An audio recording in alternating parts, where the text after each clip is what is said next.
Have you ever wanted to live in a fantasy world populated with amazing creatures and wonders, to travel and explore with friends, to build fame, and tame dangerous beasts?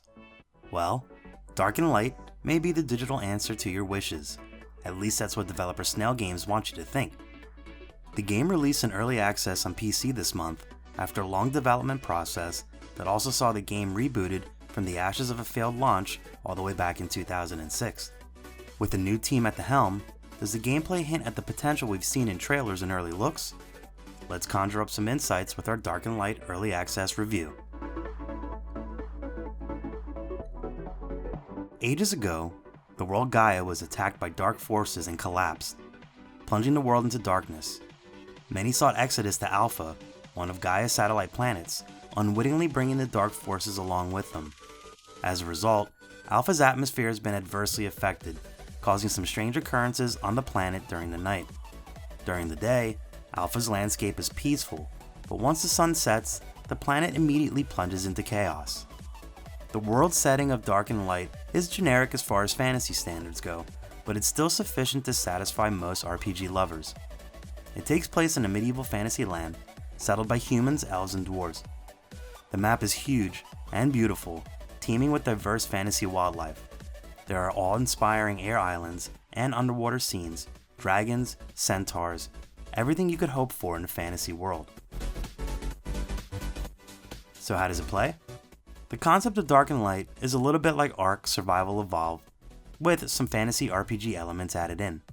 It's a survival game, so you need to keep your characters alive by collecting food, water, and followers.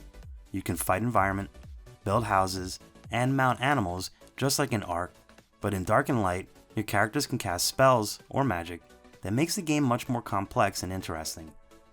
In the game, you choose between one of three competing factions in order to defend them in their struggle against the others.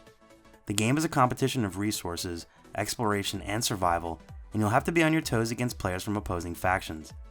You will be staking your claims on land by using magic to alter the landscape and ecosystem to suit your needs and protect against enemies and the numerous wild beasts you'll encounter as you explore.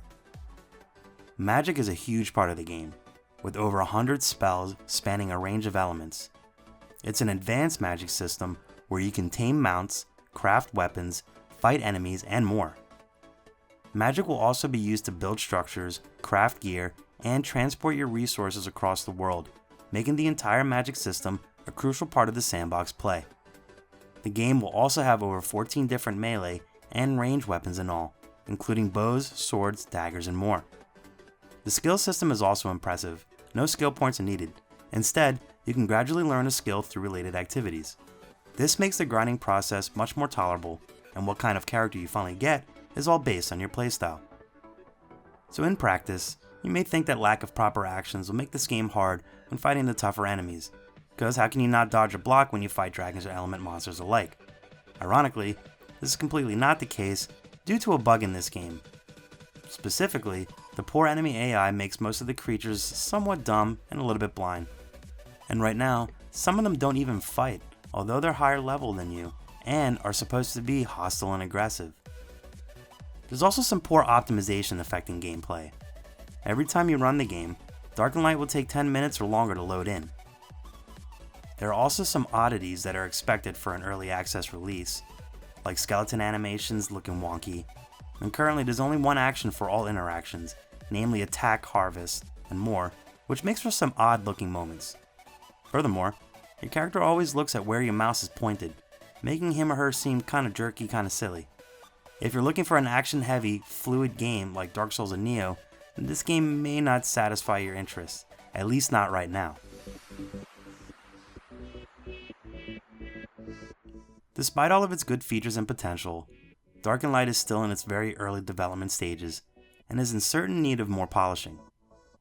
As we take the graphics for example, although this game features so many great scenes, there are still many objects missing correct mesh and textures.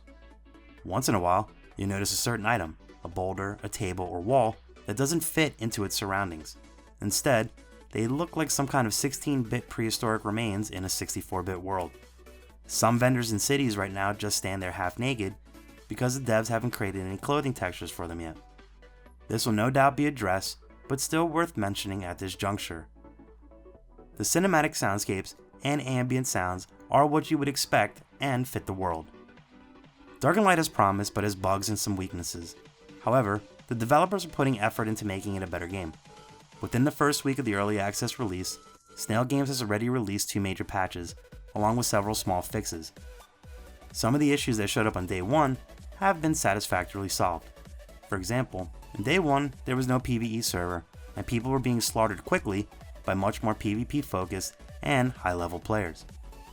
But Snail Games quickly patched this, along with task bug fixes and several other improvements. The optimization problem mentioned before has also received the developers' attention, and we are promised it will be improved in the following patches. It is an early access game after all, bugs and other issues are expected. This is very similar to when Ark Survival Evolved first launched, and given time and effort, the game will get better and better.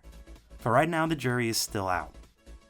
Overall, Dark and Light has a ton of gameplay possibilities, but right now, in its early access state, it's incredibly raw and unpolished. The bugs and crashes are incredibly problematic and sometimes make the game unplayable, which is unfortunate because it has a solid core of magical survival gameplay. If you're interested in survival games, or you like RPG games in general, especially open world sandboxes, keep an eye on this game and think about picking up a copy when it's achieved some more stability. If you like what you saw here, be sure to give the video a like and subscribe to the channel to find out when we drop more content. Thanks for watching.